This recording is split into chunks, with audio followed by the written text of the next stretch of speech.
In the early 1830s, white men began exploring the riverbanks and hunting game near a small settlement on the Fox River called Big Spring. Native Americans were already familiar with the rich variety of food available: deer, raccoon, birds, fish, wild vegetables, fruits, and nuts.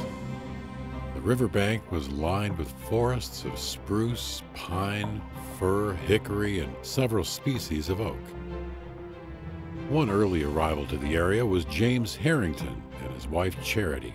They built a log cabin for the family home and opened a general store, which later served as Kane County's first courthouse. In the next 30 years, the community grew and took on the name Geneva. Several businesses set up shop alongside the river to take advantage of water power to run their mills and factories.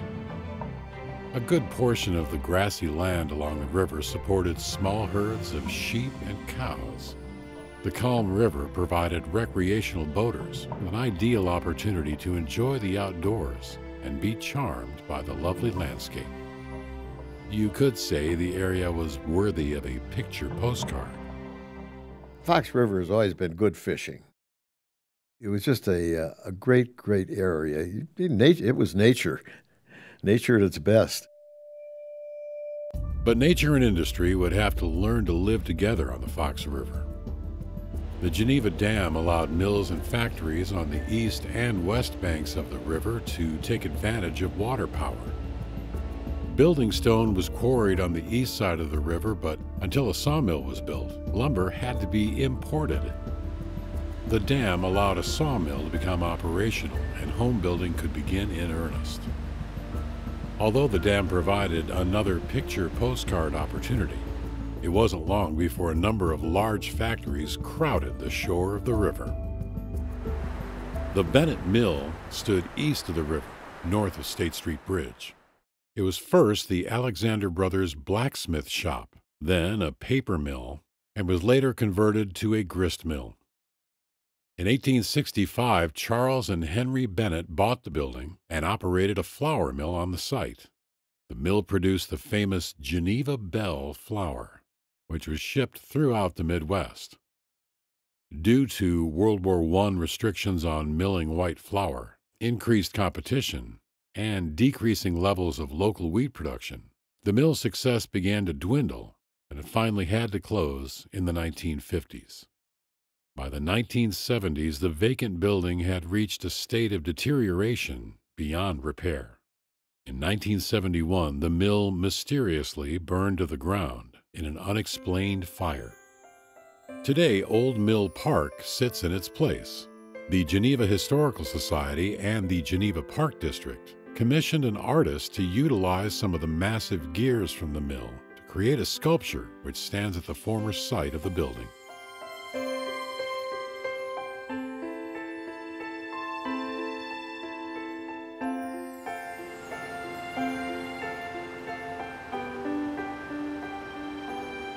Yes, this is the Fox River in Geneva, Illinois, in 1888. On the west bank of the river, adjacent to the dam, sat the Pope Glucose Factory.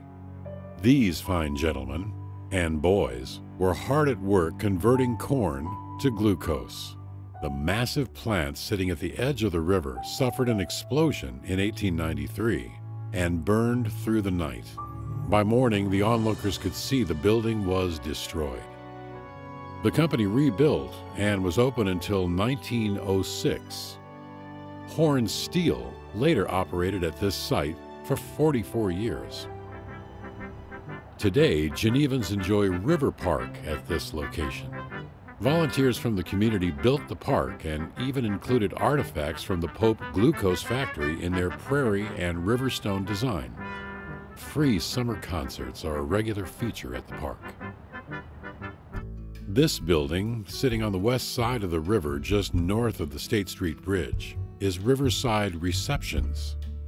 140 years earlier, the W.H. Howell Company was keeping a large number of folks employed, producing various types of sad irons, and the patented Geneva hand fluter. The company moved to St. Charles in 1936 and used the factory as a storage facility for the next 30 years. Eventually, part of the building was torn down, while another section was repaired and incorporated into the Riverside Receptions complex.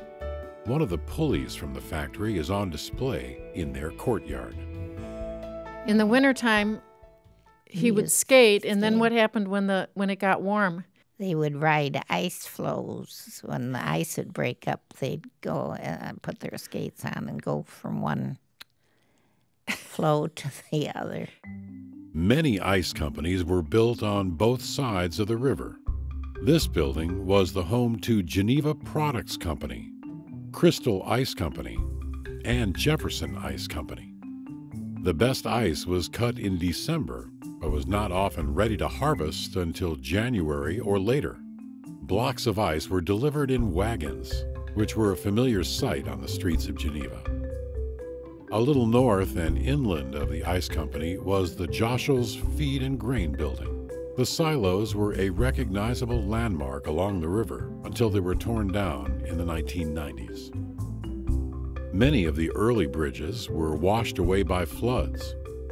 In 1869, a cast iron bridge was erected and was referred to as the Wagon Bridge. Work on a new concrete bridge began in 1909, and it was dedicated in 1910. During the next 100 years, new bridges were erected, with the last one repaired and updated in the early 1990s. In 1896, the city built a water plant and pumping station constructed of stone from local quarries. It was on the west side of the river, just south of the State Street Bridge. Today, the pump house has been restored and is used for meetings and banquets at the Harrington Inn and Spa. Next door to the pump house was the Butter and Cheese Manufacturing Company, operating from 1874. The company changed hands often, and at one time manufactured candy, long before Graham's and All Chocolate Kitchen. This building was also adapted for use as the entrance to the Harrington Inn and Spa. For many Geneva families, mention of the Mill Race Inn brings to mind fond memories of reunions and celebrations. Built on the site of the Alexander Brothers blacksmith shop, the restaurant opened in May of 1933. The tradition of feeding the ducks in the lagoon came to an end in 2011 when the restaurant served its last meal. What we now call Island Park was at one time referred to as Harrington's Island. some would consider the locale worthy of a picture postcard. A temporary bridge was erected in 1914 to allow 3,000 visitors to attend an all-city picnic. They found the island to be an ideal spot for picnics and parties and convinced the city to develop the island as a public park. Down in the Island Park, there was a big pool, a big cement thing, and I think they filled it once a year, and it wasn't very clean. Leaves on the water. Once in a while, Mother would let us walk to the island and go down there. A field house was built in 1915, and 20 years later, a stone retaining wall was added on the west side of the park. The field house is used often during special events in the park, such as the annual Fox Valley Folk Music and Storytelling Festival and the Shakespeare in the Park event, hosted by the Geneva Cultural Arts Commission. Demetrius and Aegeus go aloft. With duty and desire we follow you.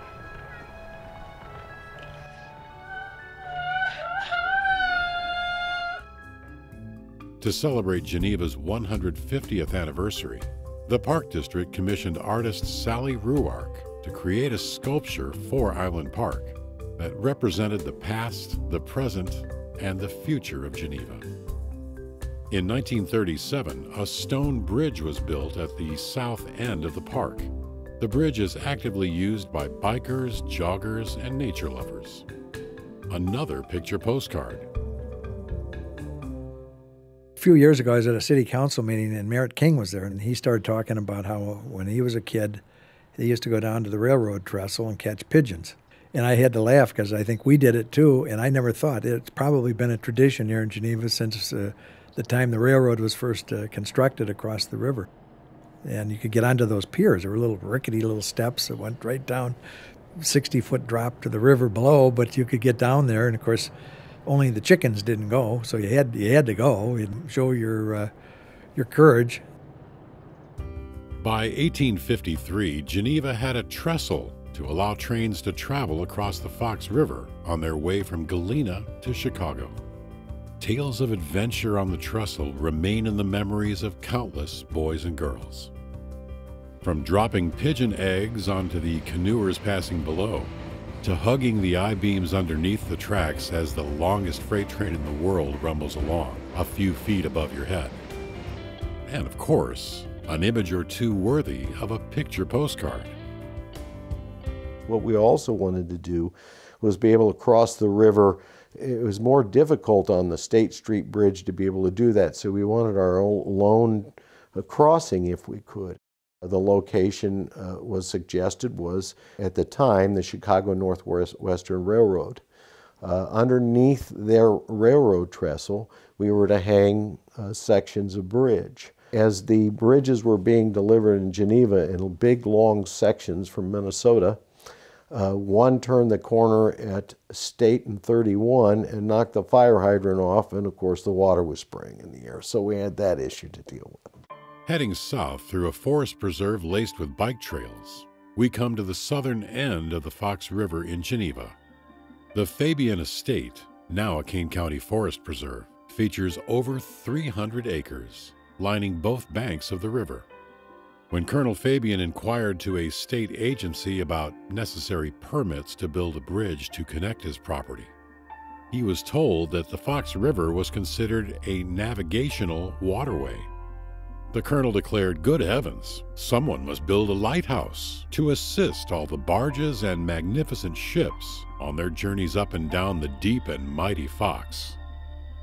He built this lighthouse to guide the river travelers, and naturally, it ends up worthy of a picture postcard. Several, in fact. There was also an operating windmill standing high on the east bank, which ground various types of grain for bread baked in ovens inside the mill. And then Fabian's Hill, which has thrilled generations of sledders, all of them praying on the way down that they stop before they get to the river. Indeed, another image worthy of a picture postcard. You know, when you think about our childhood, what was kind of the center? of our fun. Oh, hands down, Fox River. Fox River. Absolutely. It was the most fun place ever. You could always find something to do, which we did. Summer, winter, spring, fall.